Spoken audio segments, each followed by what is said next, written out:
Let's build a mobile hotspot, or technically speaking an LTE router, all by ourselves. For this I will use the Mikrotik Routerboard RBM33G and the Quectel EC25 miniPcie modem card. As a software we will use the Router software, which in fact is a fork of the OpenWrt project. But let's go step by step. Use the chapters if you want to skip forward. Please let me answer some questions that you may have first. Why would you want to use an LTE router? Or rather, who would want to use that? I can think of 2 or 3 use cases here. Either you live off-grid or in a rural region and your DSL or cable connection sucks or it is ridiculously expensive. LTE or 4G might be an alternative for you then. But even if you live in the city, it might occur that your internet connection goes down. The second use case might therefore be to use the LTE connection as a failover or fallback solution. If the DSL goes down, your router might switch to LTE automatically and fail back if the DSL is back online. Third use case, you want more bandwidth and potentially you want to bond, aggregate or bundle various connections. Second question. Why would you want to build your own LTE router and not use a ready-made one? Well, first of course, because you can. It's more fun building stuff than it's just buying stuff. But more importantly, a custom-made solution like we do here gives you way more possibilities of tweaking and adapting stuff than a commercial solution could ever do. Unless, of course, you want to spend 4 figures for a professional solution. But the implementation that I show here costs around $100 and can do much more than the average consumer-grade LTE router. It will become clear once we install Router. That leads me to the third question. Why would we want to use Router as a software and not Mikrotik Router OS or OpenWrt? The answer to this can be found if we browse to the Router homepage and check not only on the supported routers page, where we can find a large variety of routers that are supported out of the box, so to speak, various vendors and models, which we couldn't use, for example, with Router OS. But also, if we browse to the supported modems page, then we will quickly see that Router supports a lot of LTE modems out of the box. We would have to adapt OpenWrt, for example, with a lot of scripts and custom stuff to get to the functionality that Router has built in already. But that will become clear when we look at the configuration. Router is just much easier to use and will get you to usable results much quicker. Last question before we start and build the stuff. Why did I choose the Mikrotik Routerboard? A year ago, I thought I'd make some videos about LTE or 4G usage in the light of the use cases that I have just mentioned. But when I started to look for hardware, it became quickly apparent that there are basically 4 ways to add LTE connection to a router. Either you connect a smartphone to it and tether the LTE connection over the USB bus. Or, that's the second possibility, you use an existing Wi-Fi LTE hotspot and connect to it as a Wi-Fi client. Or, third possibility, you use a USB dongle, such as these Huawei dongles here that are popular in Germany, for example. Or, and that's the fourth possibility, you use an miniPcie LTE modem card like we do here in this video. Each of these solutions has their own advantages and disadvantages. Using your phone for tethering implies that your phone is positioned next to the router and wired to it.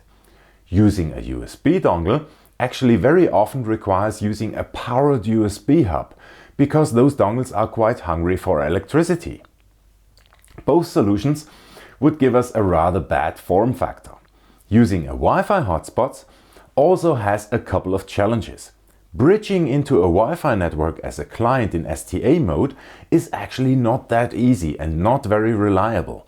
And all these options have one big challenge: the antennas. If we want to optimize LTE connection, then we need external antennas. That leaves us with a fourth possibility, the miniPcie solution. For this, we need of course a board that actually has mPcie slots. Last year, when hardware was still affordable, I bought 3 of those. The Mikrotik Routerboard RBM33G, the Synovoip BananaPie R64 and the PC Engine's APU4D4 board, which is actually a fully blown PC with a 64-bit AMD processor and 4 GB of RAM. The decision for the router board was made because, unlike the BananaPie, it is supported by Router. And I have other plans for the PC Engine's board. But enough talk, let's go and configure things. A quick reminder at this point though, if you handle circuit boards and devices and you need to touch components on those boards, then please use an anti-static mat and wrist strap so that you don't fry your stuff with static discharges. Seriously guys, you need that. Everything else is just gambling really. First, let's have a look at the router page. If you Google for Golden Orb router, that's router with a double O, then you should be directed to the page of modems and main.com. Let's go directly to the firmware downloads page here and grab the right firmware. I am ready for a mini adventure here and select the pre-release. If you want to be safe, then you would rather scroll down here and use the official download link down here. Scroll down to the desired hardware. In my case, that's of course the Mikrotik RBM33G, and download the zip file. I use the newest file, but again, you may use the stable or official version. If we look at the content of this zip file, then we will see that it contains 2 flavors of the firmware. One has the word full in it. That one has just more software packages installed, so I'll use that one. For the initial install, we will need to use the factory image. For subsequent updates, we will then use the sysupgrade images in the future. What's nice here is that there is a PDF file that actually outlines all the required steps for flashing. Plus, the needed tools, such as the TFTP server, are already packed and pre-configured in the zip file. That comes in very handy. Just before we flash, I advise you to actually save your Router OS license. The Mikrotik boards come with an operating system called Router OS. That software is not free, but you need a license. If you purchase a device from them, then the license is already stored on the device. In order to save it, please follow the steps as outlined on these OpenWrt pages. Either use Winbox and export the license, or connect to the router using SSH or a serial cable and then type the outlined commands such as /system license output and /file print, like it's described on these pages.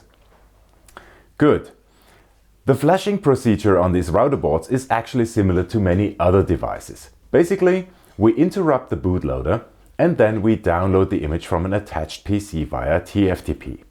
Where the router boards are different is that they do not use das U-Boot or short U-Boot as a bootloader, but they have their own bootloader called RouterBoot. And if you want to instruct the bootloader to load an image over TFTP, then all you have to do is to press and hold the reset button here while you switch it on. RouterBoot will then try to find a DHCP server on the network and then load and boot an image from a TFTP server as instructed by DHCP. The TFTP D32 software that comes with the router zip package is already pre-configured for that. All we have to do is to change the IP address of our PC to 192.168.1.2. Don't forget to set the net mask and also set the gateway to 192.168.1.1. Otherwise, it won't work. Now, unzip all the files in the zip file. Next, change the tftp32.ini file and adjust that boot file entry here. In my case, I let it point to the full factory image. Perfect. Now connect the PoE port of the router board with the LAN cable of your PC and start tftpd32.exe. Then press and hold the reset button on the router and switch it on.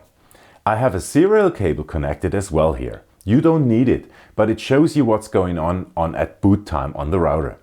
So it's connecting to the network, then gets the information it needs from the DHCP server that is built into TFTP D32, and then downloads the image via TFTP and boots into it. Very easy and convenient. So now we can already browse to the 192.168.1.1 address and open the router main page. You might get a certificate warning because, of course, we don't have proper TLS certificates on that device. I just say that's okay, so connect. I can log in without a password. The router's software is currently running in the RAM of the board and has not yet been installed. In order to install it permanently on the router, I then go to System, Backup and Flash Firmware, and from here upload the sys upgrade image to the router. Once I reboot, then I should get router by default. Before we can enjoy internet connection over LTE 4G, we have to install the LTE modem into the device. That is done quite easily by just clicking the modem into the right mPcie slot here. Tighten it with the screws and that's it. Just a quick remark with regards to mPcie. Even though those slots here look the same, actually they are not. Depending on the board that you are using, not all connectors are necessarily wired on these slots. In fact, an mPcie LTE modem will not be recognized by the operating system as a PCI device, but rather as a USB device. Yes, you have heard well, USB device. The miniPcie Express bus has pins for PCI connection and for USB connection. And on some boards, it is therefore crucial to select the right slot.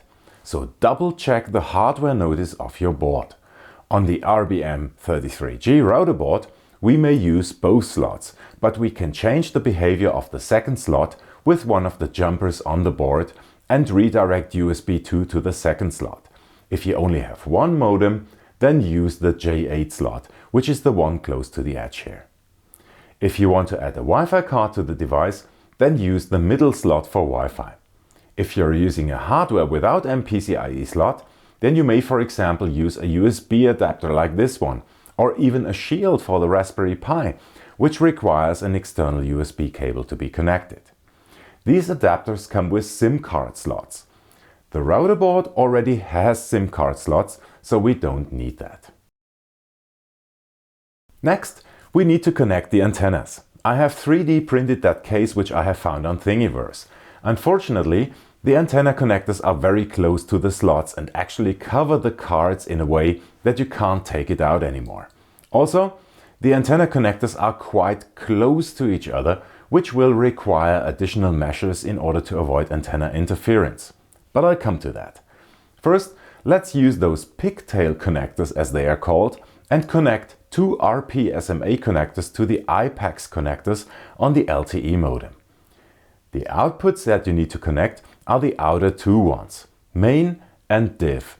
Div stands for diversity antenna. You do not need to connect GNSS. That's actually a GPS antenna connector. The Quectel card has a built-in GPS, but usually I know where my router is, so I do not need GPS here. Awesome! I have just said that there are caveats with regards to the antennas. Let me explain. Let's look at this short animation here. I have an LTE tower and my LTE device also has an antenna and sends and receives data from and to the tower. Now, LTE supports MIMO. That's short for multiple input, multiple output. That means that we can use multiple antennas in order to send and receive at the same time. Unfortunately, those antennas are also influencing each other. The sending antenna would influence the receiving antenna, especially as they would be very close to each other in this setup. In order to avoid this, we could use a trick.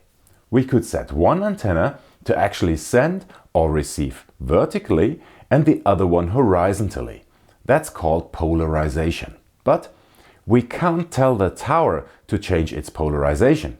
Therefore, we just bend both antennas in a 45 degrees angle so that they form a 90 degrees angle between them. This way, we would just be 45 degrees off to the tower, but our two antennas would just not notice each other. Cool. Enough antenna talk. Let's insert a SIM card into the router and switch it on. I log into the router page and here we can instantly see the difference towards standard OpenWrt. There is an additional modem menu here that helps us set up different LTE hardware. Also, if we check on the System, then Software menu, we can see that there are a lot of software packages pre-installed here. Especially the WWAN drivers and utilities for the various modems, using the various protocols such as QMI. Router also comes with MWAN3 pre-installed, so you could do stuff like policy-based routing for higher availability and bandwidth. But let's cover that in a different episode. There's a lot of tools in this software. The only thing that I really had to do in order to get a connection was that I created a profile here under Connection Profile. I attached that profile to the SIM card. That means that this profile will be loaded whenever I insert that specific SIM card. The only parameter which I changed really here is the APN. That's short for Access Point Name and is in fact the gateway between the 4G network and the internet. Those settings depend on your provider and can easily be googled for. In my case, it's web.vodafone.de as I have a Vodafone SIM card here. Just a quick tip. If you change these values, then it might be safe to reboot the router in order to make sure that they are taken into account. I had changed them on the fly, but when I checked on this debug information page here, then I could see that the changes had not been taken into consideration. I could not use the disconnect modem function here in order to reload, as the modem was not yet connected. Kind of a catch-22 really. Safest bet, reboot after changes. Great. Once I had put that in, then I actually got connected and could enjoy LTE internet connection. Just another quick tip with regards to the router software as opposed to standard OpenWrt. Do not change, add or remove the WAN interfaces here manually. The modem profiles are attached to the WAN 1 and WAN 2 interfaces. If you keep the defaults, then you should be up and running quite quickly. Just before we close, let me do a quick speed test with my router. Router has built-in speed tests. Let's do that. I switch off the WAN connection in order to make sure that we measure the LTE, and let's go. 70 megabits down and 40 megabits up. That's great. I'm happy. Maybe a couple of last words with regards to using Router as opposed to standard OpenWrt. Router is really a separate build. That means that it is based on OpenWrt and also it comes with a list of sources for packages from OpenWrt. But you cannot necessarily install everything on it, especially kernel modules, so everything that has kmod in its name. That's because Router does not have their own software package distribution system. So if you are planning on having additional hardware in the router, such as bleeding edge Wi-Fi 6 hardware, etc., then you might run into issues here. A better solution in this case would be to use plain OpenWrt and add the bits and pieces of Router to your installation. We'll see how to do that in one of the next episodes when I will use that PC Engine's APU board. Guys, that's it for today. But please let me know if you want to see more content on LTE 4G, please. I could think of doing this installation with plain OpenWrt on my Banana Pi R64. Or we could talk about internet availability using MWAN3 and policy-based routing. Basically, use the LTE as a backup for a wired connection. Or we could build this with a Raspberry Pi using either the USB adapter or the miniPcie shield. Please do leave me a comment.